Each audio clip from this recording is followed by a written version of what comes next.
Famers, dimanapun Anda berada, kita jumpa kembali di Fame Station, sebuah kanal perbincangan yang didedikasikan oleh Fakultas Ekonomi dan Manajemen Institut Pertanian Bogor, IPB University, yang ditujukan untuk mengisi upaya pencerdasan bangsa. Saya Hardi Hermawan, host Fame Station, dan kali ini kita akan membahas mengenai transformasi pendidikan. Bagaimana lagi mengubah pendidikan kita. Kita tahu sudah banyak kali upaya yang dilakukan untuk melakukan perbaikan terhadap kualitas pendidikan kita, tapi hingga saat ini sepertinya upaya itu masih belum terlalu menggembirakan. Saya sudah bersama dengan dua orang narasumber. Ada Profesor Nunung Nuriartono, Dekan Fakultas Ekonomi Manajemen IPB University, dan ada Profesor Ari Purbayanto, Ketua Asosiasi Profesor Indonesia. Apa kabar, Prof. Nunung, Prof. Ari? Alhamdulillah, kabar baik. Ya, baik. Ya, dan kita membahas mengenai transformasi pendidikan. Bagaimana lagi kita harus mengubah wajah pendidikan kita. Ini ranking PISA kita sampai hari ini masih berapa? 6 dari bawah ya mungkin. Matematik kita di bawah, membaca kita di bawah, lalu kemudian peringkat universitas juga banyak yang melorot. Padahal terutama sejak reformasi sudah banyak sekali upaya yang dilakukan. Sebenarnya seperti apa sih profil pendidikan kita saat ini? Mungkin Prof. Ari bisa lebih dulu menjawab. Profil pendidikan kita seperti apa yang tampak saat ini, Prof? Terima kasih Mas Hardi. Mas Hardi tadi sudah memotret dengan tentu parameter pengukur tadi, salah satunya PISA. Capaian kita memang tidak lebih baik dari Malaysia, begitu juga mungkin Times untuk matematik dan lain-lain ya yang menjadi pengukur kita. Mengapa demikian? Memang Indonesia itu luas, Mas Hardi. Ya. Kalau Pak Menteri mengatakan mungkin beliau hanya di kota saja, karena saya asalnya dari kampung juga. Betul. Iya, saya Jawa, tapi saya lahir di Sumatera, di Lampung, besar di Sulawesi Tengah. Ya, ya. Bersyukur masuk di IPB karena Pak Andi Hakim mencari bintang-bintang pelajar dulu. Ranking 1 itu pasti masuk IPB ya. Dan salah satunya saya karena saya masuk di SMA tertua di Sulawesi Tengah. Artinya bahwa Indonesia itu tidak bisa diperbandingkan apple to apple dengan Malaysia. Karena apa? Dari Sabang sampai Merauke saja 8.514 km. Itu sama dengan jarak Jakarta-Tokyo. Ya. Pak Menteri bayangkan, sudahkah menuju pelosok Merauke yang jauh? Karena saya bertugas di Malaysia dulu, sedih sekali melihat latar depan Indonesia, dibilang latar belakang, padahal latar depan itu. Dan itu sedih sekali. Sedih kenapa? Artinya dengan wilayah yang luas, terjadi kesenjangan. Oke. Kalau mau ambil PISA, ambil aja di kota Jakarta, ambil aja di kota Jogja, Surabaya, menang kita. Tapi kan nggak begitu. Itu dulu Malaysia melakukan kecurangan. Akhirnya 2019 dia tidak dimasukkan di dalam bisa ambil di kota-kota besar. Itu sampling kita mungkin ya itu diambil di Jakarta, diambil di Papua, diambil di NTT.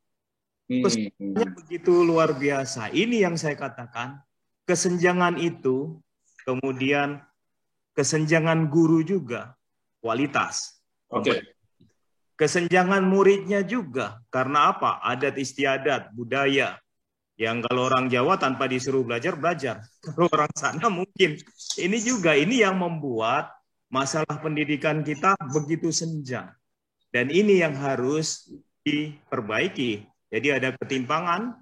Jadi artinya, maaf, saya potong. Jadi artinya kondisi Jakarta atau kota-kota besar tidak terlalu buruk dibanding dengan ranking internasional. Iya. Okay. Bertanding dengan Malaysia. Karena 5 tahun diberi tugas di Malaysia. Dan saya amati, mereka meniru pola pembelajaran kita. Bahkan tahun 70-an, Soeharto mengirim guru-guru terbaik 1.000 lebih ke Malaysia untuk mengajar guru-guru Malaysia, bahkan akhirnya mereka nggak ada sedikit yang pulang, dan mereka appreciate Indonesia luar biasa mengajarin kami, dan itu konsisten. Satu hal yang membuat kita terbelakang karena sistem mereka sentralistik, di kita adalah desentralistik. Desentralistik ini yang membuat bukannya rajanya sama, enggak, rajanya ada yang keinginannya berbeda. Kalau keinginan politik bukan di pendidikan, transfer daerah, dana yang ditransfer ke daerah hilang lenyap. Ini masalahnya. Karena itu, kalau Malaysia semua sentralistik, dikontrol pemerintah pusat. Jadi desentralisasi ini di dunia pendidikan adalah problem, bagian dari problem. Karena pemerintah daerah tidak memiliki standar yang sama di dalam arah kebijakan politiknya.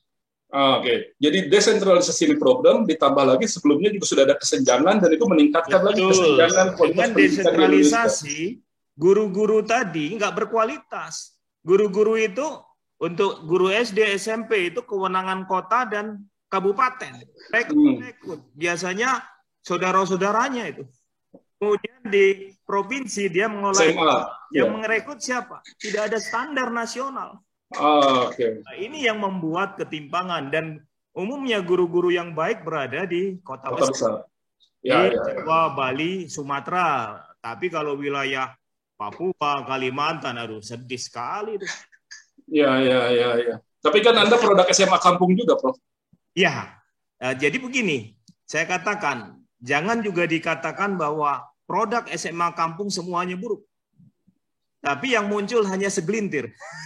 Artinya sistemnya tidak bisa memastikan kualitas itu meningkat secara bersama-sama dan menghasilkan kualitas yang merata. Betul, karena itu sudah riset yang dilakukan oleh Profesor John Hattie di 2003. Dia meriset tentang teachers make a difference. Disebut what is the research evidence. Disebutkan. Dia mengungkapkan bahwa 30% keberhasilan pendidikan ditentukan oleh kualitas guru, 30%. Kemudian 49% ditentukan oleh siswa. Saya termasuk yang punya motivasi belajar tinggi, 49%, gurunya jelek, nggak apa-apa. Tapi muncul itu. Dan sisanya masing-masing hanya 7% itu karena infrastruktur sekolahnya bagus, kemudian juga karena buku-bukunya, rumah pendidikan di rumahnya bagus, teman sebayanya belajar bagus. Ya. Isinya hanya masing-masing 7%. Baik. Saya ke Prof. Nunung dulu kalau gitu. Jadinya ada korelasi yang negatif antara otonomi dengan kualitas pendidikan. Apakah itu juga menjadi kesadaran di kalangan pelaku pendidikan bahwa memang itu adalah sebuah problem? Baik, terima kasih Mas Hardi, Prof. Ari. Jadi saya menambahkan, ini melanjutkan diskusi 2 minggu yang lalu, yang unfolding economic transformation. Kan kelihatan sekali, in term of economy, 58% itu Jawa. Pendidikan ternyata juga sama, gitu ya. Pendidikan juga sama. Jadi dengan adanya desentralisasi atau otonomi, memang ini harus kita kembalikan kepada pemerintah daerahnya. Apakah punya visi untuk mengembangkan human resources-nya? Tentu ada beberapa daerah yang bagus dia memiliki komitmen yang tinggi. Ya, contoh spending untuk 20% bahkan lebih terhadap pendidikan, memberikan beasiswa, mengirim anak-anak SMA yang bagus ke universitas-universitas top di Indonesia. Ada yang begitu, tetapi ada juga yang mengalami kebingungan, harus diapain nih? Betul. Diapain anak didik kita ini gitu. Nah, ini saya kira PR kita yang sangat penting kalau kita bicara transformasi pendidikan. Jadi transformasi pendidikan harus dimulai juga tidak cukup hanya di level perguruan tinggi ya Prof. Ari. Kita bisa mulai juga dari level bawah, dasar, menengah, dan tinggi. Itu harus harus bersama-sama. sejak reformasi kan berbagai kebijakan di sektor pendidikan itu dilahirkan. Kurikulum berubah beberapa kali, lalu kemudian juga otonomi berjalan. Nah, menurut Prof. Ari mungkin, setelah sekian banyak kebijakan dilahirkan, lalu kemudian juga berbagai eksperimen kebijakan tentang ujian nasional dan lain sebagainya dibuat, apakah memang itu arahnya menuju ke peningkatan kualitas atau justru malah kontraproduktif? Saya melihat bahwa seperti disampaikan Prof. Nunung, sistem pembinaan dan pengelolaan pendidikan yang tidak matching. Jadi begini, kita mungkin otonomi tempo hari belum tuntas. Kita otonomi akhirnya seluruh sendi kehidupan harusnya untuk pendidikan tetap dikontrol pusat. Ini terjadi pada saat kita ingin mendapatkan guru-guru terbaik untuk dikirim ke sekolah Indonesia. Di Malaysia ada, itu sulit karena ditahan oleh daerahnya masing-masing. Nggak punya guru. Mana ada guru pusat kecuali dosen. Kalau dosen oke, dia dikontrol oleh pusat. Lebih mudah merelokasi dosen untuk dia mentransfer ilmunya. Harusnya Pak Nunung yang hebat, saya yang hebat, supaya Papua hebat, dikirim ke Papua 2 tahun. Mau. Kalau Malaysia mau itu, kenapa? Karena insentif dosennya besar. Mereka gede, mau mereka. Kalau kita, apakah akan diberikan insentif itu? Ini yang perlu diperhatikan pemerintah, bagaimana sistem tadi, dengan kelemahan sistem tadi harusnya diantisipasi dengan pola pengelolaan dan pembinaan. Atur pusat. Ini yang saya lihat pemerintah hanya mentransfer APBN, yaitu yang disebut transfer daerah, yang luar biasa besarnya 63% dari APBN ditransfer ke daerah. Transfer itu seperti dikatakan Pak Nunung, kalau daerah tersebut memiliki politik will yang berbeda untuk bukan di pendidikan, maka entah lenyap itu dana tersebut. Masalahnya, dan transfer ke daerah, setelah transfer, pusat nggak memiliki kewenangan untuk mengatur itu dan daerah melakukan pengaturan. Nah, ini menjadi permasalahan dan umumnya habis digaji. Jadi di dalam hal untuk pengembangan, untuk pembinaan guru itu kan perlu diupdate ilmunya. Jadi betul ya Pak Nunung. Jadi kebijakan anggaran di daerah ketika mengelola pendanaan atau pembiayaan untuk kegiatan pendidikan justru hanya habis untuk gaji guru atau mungkin honorer, atau bagaimana itu?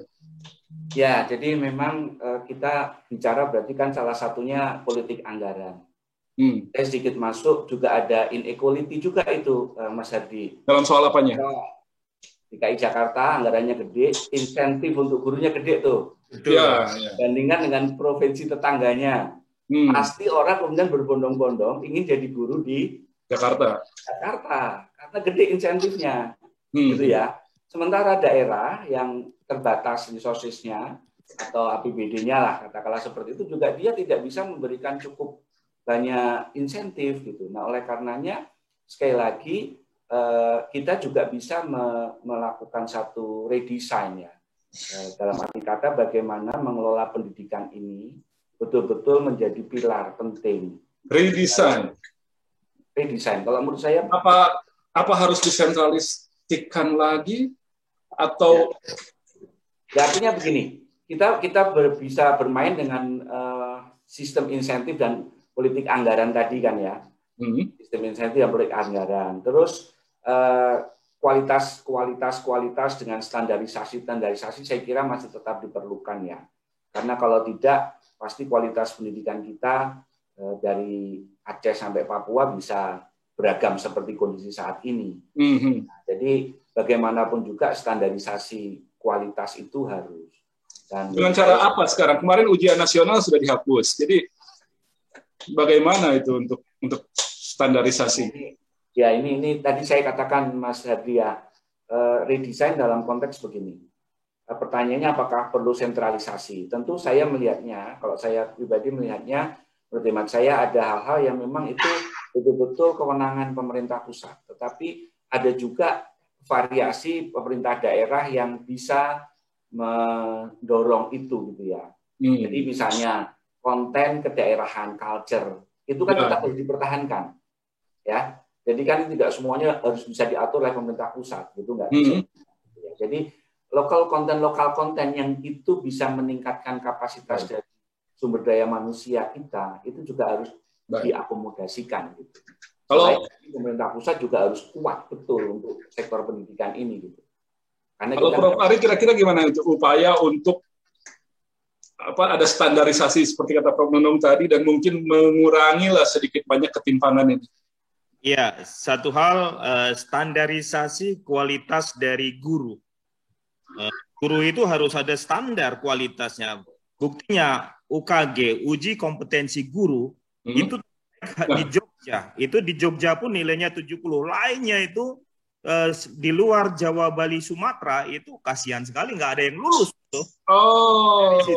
Dari situ aja gurunya udah nggak lulus, gimana mau ngajar siswanya. Yang kedua, kenapa Jogja, DKI bagus?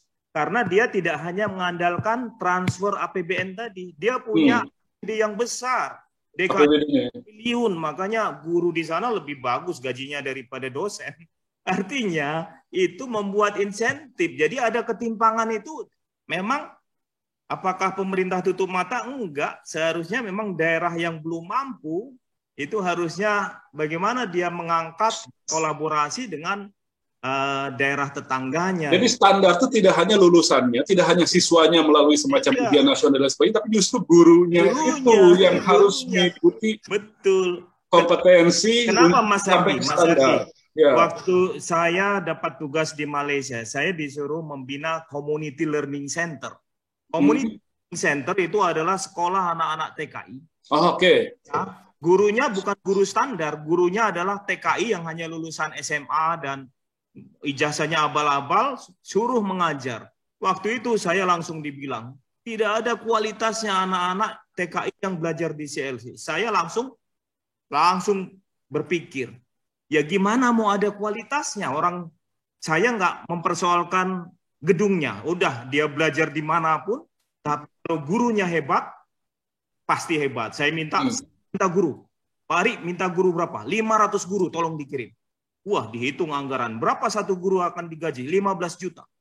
Pemerintah berhitung. Setelah itu, saya akan perbaiki CLC tersebut. Benar, saya diberi guru sejak saya bertugas 2015, dan sampai saya pulang, 350 guru profesional yang kita seleksi dengan standar tinggi datang. Apa yang terjadi? Anak-anaknya hebat, walaupun gurunya satu, lainnya guru bantu, tapi sekarang anaknya masuk di UI, masuk di Pajajaran, sudah ada yang jadi pilot, itu anak TKI. Artinya, dengan guru yang hebat, walaupun satu dua, dia akan membuat pendidikan itu baik. Karena kapasitas siswanya kan rendah. Jadi, guru. Kalau kapasitas siswanya seperti saya dulu pencilan, saya punya potensi. Jadi mau bagus nggak bagus, dia akan muncul sendiri. Jadi permata itu muncul hanya 1-2 orang aja karena effort sendiri gitu. Baik, kita tahan dulu sejenak. Kita akan mempersilakan kepada audiens semua untuk ikut berinteraksi dalam perbincangan kali ini. Kita membahas tentang transformasi pendidikan. Bagaimana lagi memperbaiki pendidikan kita. Ada Prof. Ari Purbianto dan Prof. Nunung Nuriartono. Jadi silakan Anda mengajukan di raising your hand atau bisa mengetikkan di chatroom, dan jangan lupa juga di akun YouTube kami untuk selalu di-subscribe, diberi komentar, diberi like, dan disebarkan ke siapa saja. Baik, ada beberapa yang sudah masuk nih, pertanyaannya banyak sekali. Kita akan coba dari awal. Baik, yang pertama Pak Husin Munir, apakah masih bisa dilakukan sistem sentralisasi? Tadi sudah sedikit banyak dibahas. Dan kemudian pendidikan moral Pancasila, katanya itu harus dimasukkan lagi dalam kurikulum sekarang. Lalu kemudian dari Marhamah Mutaharo, Kampus Merdeka, seperti apa Pak pendapatnya mengenai Kampus Merdeka? Lalu setelah itu ada Pak Iman. Pak Iman menanyakan digitalisasi. Seperti apa digitalisasi bisa meningkatkan kualitas dan pemerataan pendidikan. Kemudian Pak Suraji, hampir sama juga nih, kualitas pendidikan daring, online. dan standarisasi pada nilai sekolah yang timpang. IP4 ke kampus nomor 1 dibanding anaknya. Pokoknya kampus. Metode pembelajaran, penganggaran hingga sasarannya. Metamorfosis mewujudkan adaptasi agar kegiatan belajar mengajar berjalan efektif. Nah, oke. Menteri Pendidikan yang berlatar belakang pengusaha startup awalnya diharapkan dapat mengatasi persoalan efektivitas pendidikan. Mohon komentar dari para narasumber. Baik, Prof. Nunung dulu mungkin dari semuanya itu. Yang pertama soal sentralisasi, lalu kemudian juga kampus merdeka, digitalisasi, kualitas pendidikan online, dan terakhir itu bagaimana nih kalau bisa harus diubah metode pembelajaran, penganggaran hingga sasarannya. Silakan Prof. Nunung. Baik.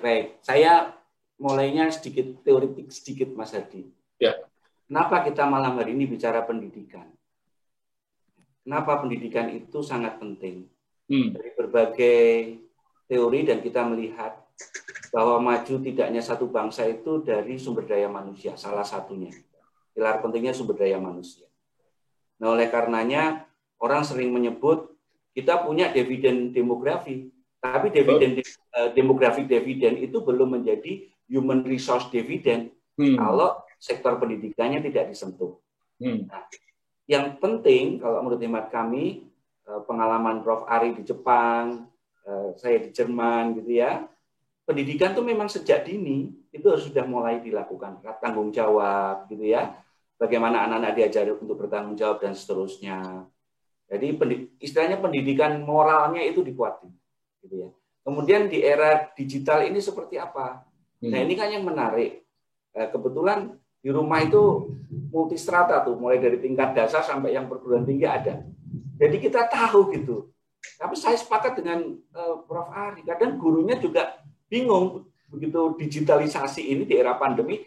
Toolsnya sudah disiapkan loh, sudah disiapkan tuh, ada digital device, tapi nggak tahu semua gimana cara awal-awal pakai Zoom, gimana pakai whiteboard untuk bisa nulis rumus dan setelah menjelaskan. Nah ini kan belum semuanya dipahami. Nah kalau kita tidak bisa memanfaatkan momentum yang semua negara mengalami ini, ya kita akan tertinggal. Karena saya selalu mengatakan pandemi ini seolah-olah starting from zero semua. Ya. Starting from zero. Mana yang cepat, mana yang bisa beradaptasi langsung, itu akan menang dia. Nah, sektor pendidikan ini kuncinya. Ya, kalau kita tergagap-gagap, belum bisa memanfaatkan ini, kita tunggu skor PISA tahun 2021 nanti seperti apa. Karena PISA kan 3 tahunan ya. Pas 3 tahun 2021 ada surveinya seperti apa. Dari 2015 ke 2018 kan kelihatan kita turun. Ya, 2021 akan seperti apa? Pas 2021 ini kan pas pandemi nih. Gimana kita nanti? Turun drastis atau seperti apa? Oke, baik. Prof. Ari gimana ini? Baik, terima kasih respon dari pendengar ini, peserta yang hadir luar biasa.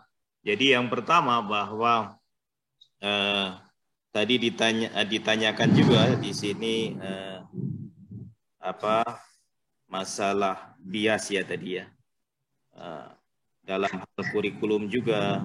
Jadi jangan juga disalahkan kurikulum sebenarnya. Malaysia sendiri kurikulumnya itu hampir tidak berubah. Kita berubah cepat. Bahkan dia dulu bagaimana menyusun kurikulum itu belajar dari kita. Kemudian satu hal kita memang suka bereksperimen. Ya. Eksperimen, ganti-ganti kurikulum. Sementara kurikulum yang dulu belum dievaluasi, harusnya disempurnakan kalau itu pun. Kalau ini kan ganti rezim, ingin dia ganti sesuatu yang baru. Jadi tidak ada kesinambungan.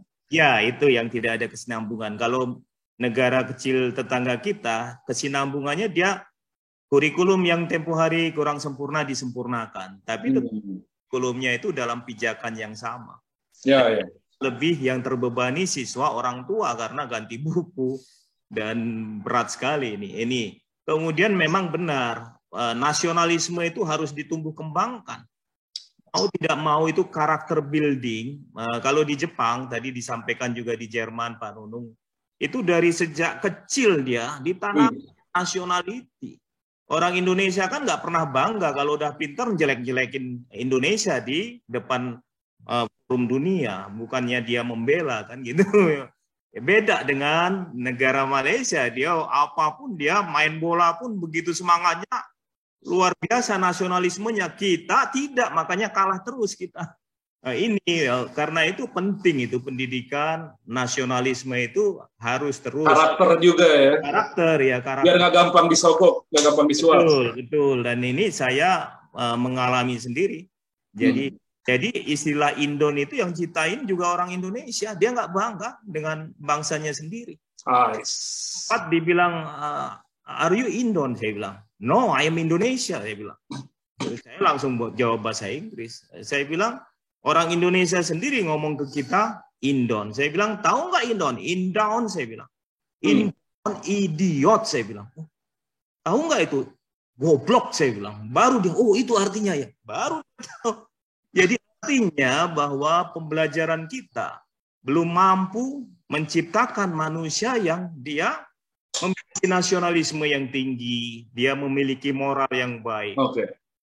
Dan ini yang penting. Kemudian bagaimana program Pak Menteri ini, Merdeka Belajar, Kampus Merdeka. Benar, ini peluang bagus. Mahasiswa, anak-anak dari manapun bisa mengakses pembelajaran dari dosen-dosen hebat seperti Prof. Nunung umpamanya. Orang Papua mungkin dosennya itu-itu saja. Dia bisa mengakses Prof. Nunung. Masalahnya dosennya belum merdeka ini. Karena dalam soal apa? Ya. Termasuk kita harus melengkapi BKD yang rumit begini kan. Oh. Iya, jadi lebih banyak administrasi. Jadi dosennya terjajah oleh catatan administrasi gitu. Iya, administrasi, penelitian juga dikasih dana penelitian. Akhirnya ya. Begitu rumitnya dikasih dana sedikit aja. Tapi bagaimana kita melaporkan administratifnya itu jadi enggak. Artinya merdeka. Dosennya bisa enggak dosen itu mengajar di Papua, mengajar di mana-mana, tapi itu dihitung sebagai kredit. Enggak kan? Kecuali dia mengajar di home base-nya sendiri. Jadi lebih ke pengalaman.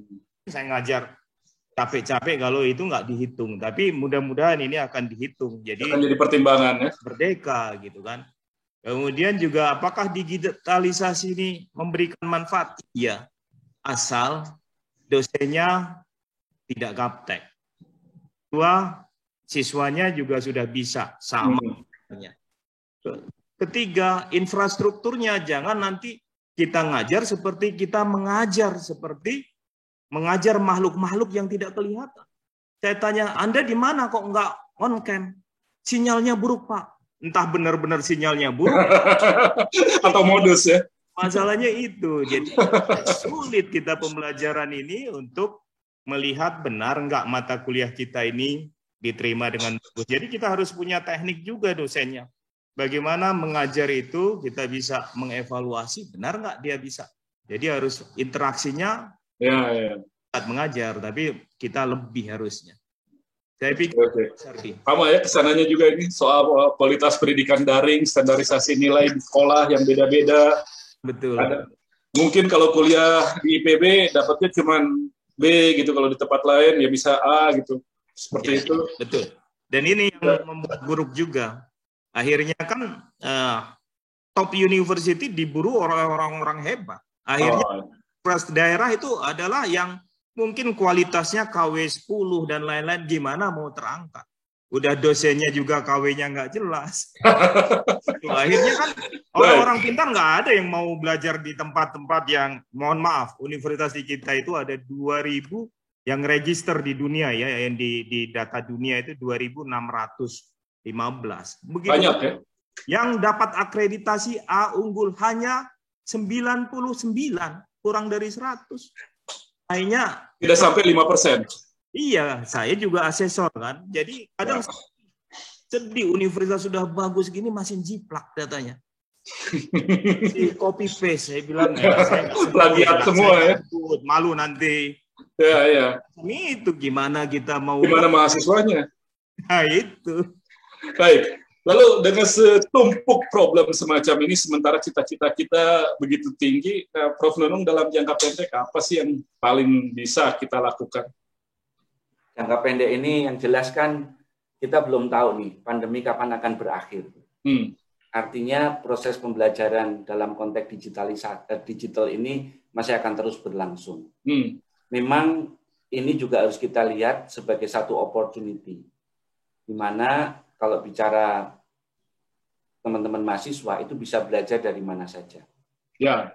Banyak media itu jadi proses pembelajaran kita. Saya sering guyonan Mas Hadi, ini sedikit saja ya. Ketika kita ngajar, kadang ada mahasiswa yang megang handphone, gitu kan. Seringkali kadang kita marah gitu kan.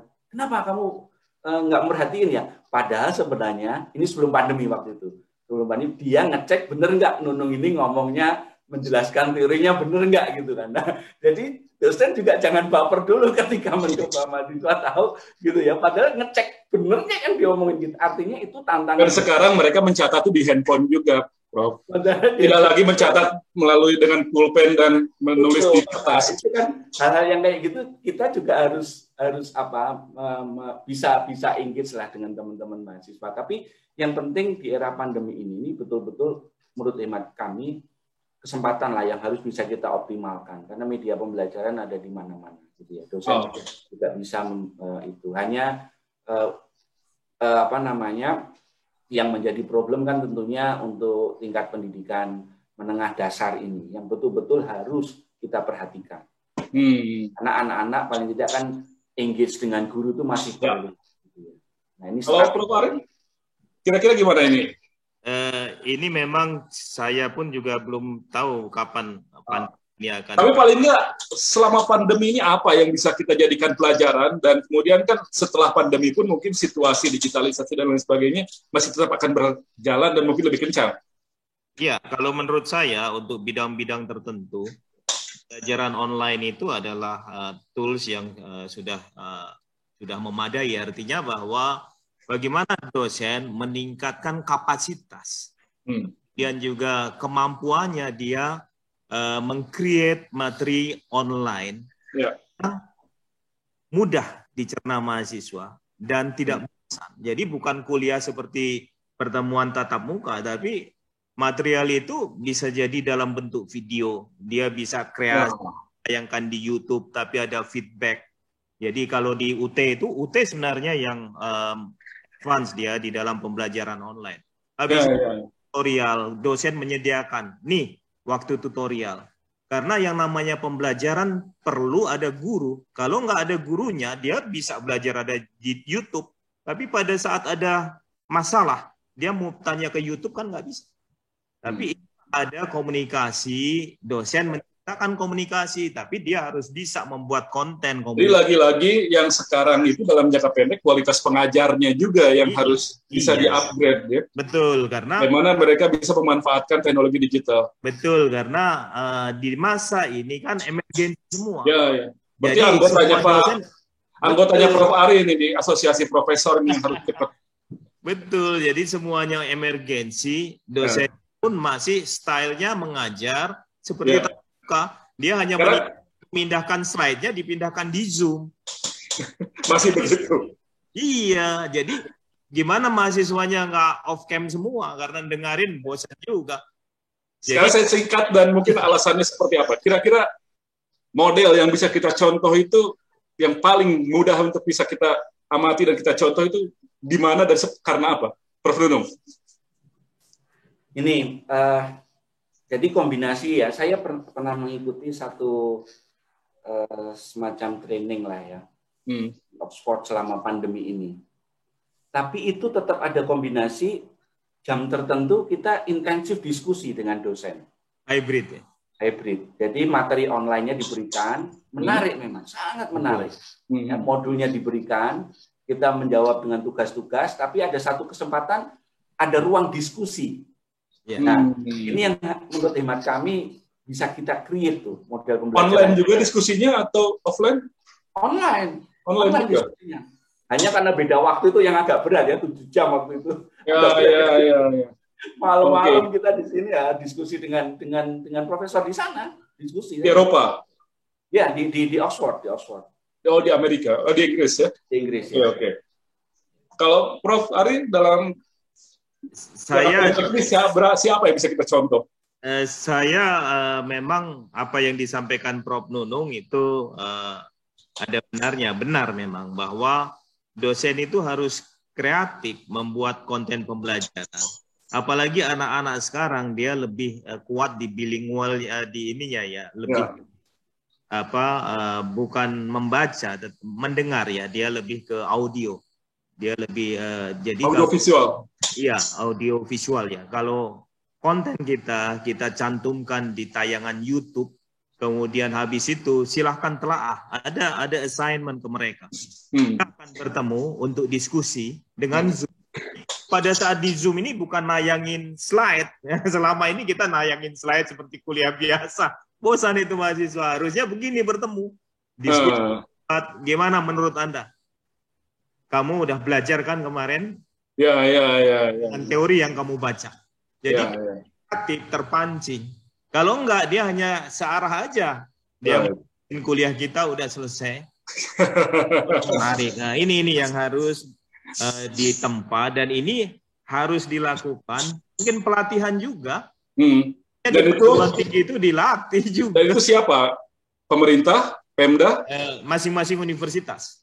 Universitas untuk tingkat perguruan tinggi. Lalu kemudian tapi kalau yang pendidikan dasar dan menengah. Betul. Yang dasar menengah pemerintah daerah dan pemerintah pusat. Jadi pemerintah pusat punya pelatihan khusus sebagai dosen yang menjadi trainer nanti. Jadi ada trainernya, jadi training of trainer. Mendapat di pusat, dia harus menularkan di daerah. Jadi orang-orang daerah, dosen-dosen guru-guru daerah, dia ikut TOT yang di pusat. Setelah itu dia menjadi trainer tersertifikasi. Harusnya begitu kan? Indonesia begitu luasnya, dilatih di berat. Ya. Jadi yang penting ini bagaimana memastikan. Guru-guru pilihan loh itu harus. Ya, yang penting adalah memastikan bagaimana situasi pandemi sekarang ini kemudian tidak menciptakan lost generation.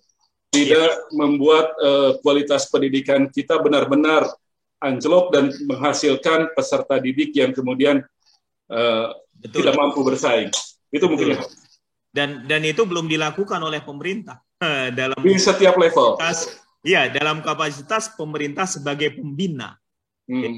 Kan proses pembinaan bagaimana upgrading kapasitas dan kompetensi guru itu kan dibiarkan. Masing daerahnya sendiri. Harusnya ada standar nasionalnya. Jadi standar nasional tetap diperlukan, tapi tidak hanya menuntut para siswa untuk berlelah-lelah mengikuti ujian negara, ujian nasional, tapi juga bagaimana memastikan kualitas guru semakin baik dan merata di semua wilayah dan bisa update dengan perkembangan zaman termasuk digitalisasi. Dan itu harus dilakukan secara terus-menerus, continue, tidak terganggu oleh urusan-urusan politik terkait dengan perubahan menteri, ganti kebijakan, ganti kurikulum. Dipastikan semuanya berjalan dengan efektif. Pendidikan karakter, nasionalisme itu juga cukup penting untuk dilakukan. Kampus Merdeka, tapi merdekakan dulu dosennya dari soal-soal administrasi. Terima kasih Prof. Nunung Nuriartono, terima kasih Prof. Ari Purbayanto atas diskusi kita, mudah-mudahan bermanfaat, dan Famer semua, demikian perbincangan menarik dengan dua orang guru besar membahas mengenai transformasi pendidikan, bagaimana lagi mengubah pendidikan kita. Ternyata gurunya duluan katanya harus lebih dipastikan untuk bisa menghasilkan murid yang berkualitas. Jadi simak terus Fame Station, besok kami tetap akan hadir pukul 20 membahas tentang komunikasi ekonomi selama pandemi. Akan ada Dr. Iman Sugema dari Departemen Ilmu Ekonomi Fame IPB University dan teman saya Toto Dirgantoro, praktisi public relation yang cukup terkemuka di Indonesia. Kita tahu banyak sekali problem komunikasi selama pandemi ini yang terkait dengan soal ekonomi. Kita akan bahas. Besok jangan kemana-mana. Stay home, stay safe, stay healthy, stay tune di Fame Station. Saya Hardi Hermawan pamit. Sampai jumpa.